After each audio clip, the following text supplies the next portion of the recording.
You're eating, he's watching. Not the plate, you. And everyone tells you the same thing. He's begging. He wants what you've got. There's even a famous fact that explains it. You've heard it. Dogs evolved a special little muscle above their eyes. Just for us. The one that lifts the inner eyebrow and makes that face you can't say no to. Wolves don't have it. Dogs grew it in the 10,000 years they spent learning to work us. It's in every article, every documentary, every list of amazing dog facts. It's probably wrong, and the real answer, why he actually stares at you, is something science genuinely hasn't settled. 3 different research groups have 3 different explanations, and they contradict each other. Let's go through what's actually been measured. Start with the famous one, because it's the one you've definitely heard. In 2019, a team dissected the faces of dogs and wolves and reported something that made headlines everywhere. Dogs have a muscle called the levator anguli oculi medialis, the inner eyebrow raiser, and wolves essentially don't. The conclusion wrote itself. Dogs evolved a face for us. Domestication built the puppy dog eyes. Beautiful story.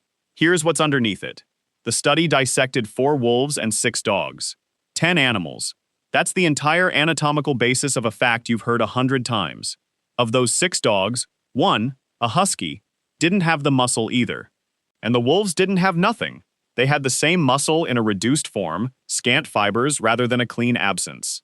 That's not fraud, and it's not bad science. It's a small anatomical study doing what small anatomical studies do. The problem is what happened to it afterwards. When it got flattened into, dogs grew a muscle for humans. And it's worth understanding what that muscle actually does, because the effect is real, even if the origin story isn't. It pulls the inner corner of the eyebrow upward. That single movement widens the eye, rounds the top of the face, and produces something that reads to a human brain as young, small, and in need of looking after. It's the same geometry we respond to in a baby's face. So the reason it works on you isn't mystical. It's borrowing a signal your species already can't ignore. And here's my first honest note of this video, because I owe you these things. I'm not telling you the muscle finding is fake. I'm telling you 10 animals is a thin foundation for a fact this famous, which raises the question of how it got so famous. And I think the answer is that it's a perfect story.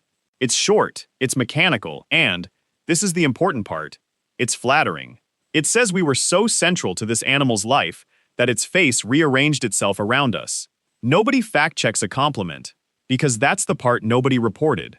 Between 2024 and 2026, 3 independent groups went looking for the same muscle in other wild canids. They found it in coyotes. Well developed. They found it in 4 species of wild South American canids, animals that have never been domesticated, never lived with us, never needed to charm anybody at a dinner table. Which reverses the story completely. If the inner eyebrow muscle is sitting in coyotes and in wild South American foxes, then it wasn't invented by domestication. It's most likely ancestral, something the whole dog family already had, long before the first wolf came near a human fire. This is, by some distance, the best replicated part of everything I'm telling you today. 3 separate groups, several species, all pointing the same way. So the sentence, dogs evolved puppy dog eyes for humans, the single most repeated fact about dogs, should probably be retired. Now, don't overcorrect, because here's where it gets genuinely interesting. Dogs really do make that face far more than wolves do. That part holds up, and the most intense versions of it, the full, devastating inner brow raise, those are produced only by dogs. So the muscle isn't new, the behavior is, which is a better story than the one we lost. It's not that dogs grew a new tool, it's that dogs picked up an old tool the whole family already had and started using it at us, constantly, and harder than anyone else in the family ever bothered to. Which brings us to the actual question. And this is where I have to be straight with you. Science does not agree. Here's the study that anchors everything. A puzzle box with food inside. 10 dogs, 10 shelter dogs, 10 wolves raised by humans. The wolves opened it.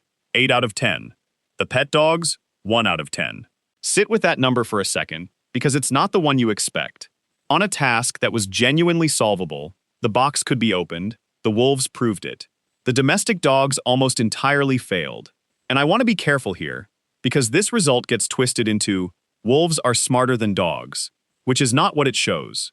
It's not about intelligence. It's about what each animal does when it hits a wall. The dogs, instead, turned around and looked at the human. significantly more than the wolves did.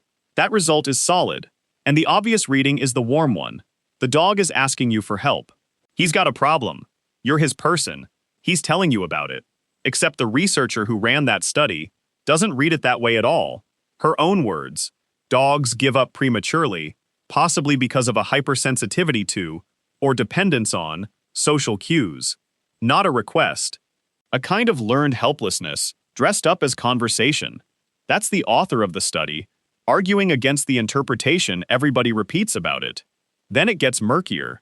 When wolves are raised by hand, exactly like the dogs, 11 of 15 of them looked back at the human too. And the thing that best predicted the looking wasn't species at all, it was persistence. The longer an animal kept working at the box, the later it turned around. Wolves worked longer, so wolves turned around later. Once you account for that, the species difference largely disappears. And the strongest case for he's actually communicating is this one. When dogs had another reward available, they did both at once. Kept working the locked box and looked at the humans. Working and recruiting help at the same time, which is not what giving up looks like. Though even here the authors are careful. In another condition of the same study, the pattern reversed, and they state plainly that not every look is a request for help. So here's where the field actually stands. 3 explanations are alive at the same time, and they don't fit together. He's asking you, he's dependent on you, or he simply gave up faster than a wolf would. There's a 2020 paper in the literature whose title says, "The quiet part out loud," that this looking back behavior may be overinterpreted. That's not me being contrarian. That's researchers inside the field saying their own topic has been oversold. And one more thing you should know, and it's the gap that bothers me most. Every study I've cited put a dog in front of a puzzle box. Not one of them studied a dog sitting at a dinner table, watching a human eat. Think about how different those two situations are. In the lab, the food is locked inside something, and the dog can't get at it no matter what. At your table, the food is in plain view, entirely reachable, and the only thing standing between him and it is a social rule he has learned from you. Those are not the same problem. One is a mechanical puzzle. The other is a negotiation. The situation you actually care about, the one happening in your kitchen tonight, has not been tested. So what can you say, honestly, when he looks up at you over your plate? That the looking is real, and it's aimed at you, not just at your food. That's the one thing every study agrees on. Put a problem in front of a dog and he turns toward a person. A wolf turns toward the problem. Why he does it, nobody has settled. The famous explanation is probably wrong. And anyone who tells you they know for certain hasn't read the arguments. He's watching you. That much is true. The rest is still an open question. And I'd rather tell you that than make something up. If this changed how you look at him, subscribe. And tell me in the comments what your dog does when you eat. Does he stare, or does he pretend not to care? Next time, why he follows you into the bathroom. There's less mystery in that one, and the answer is a little embarrassing. For us.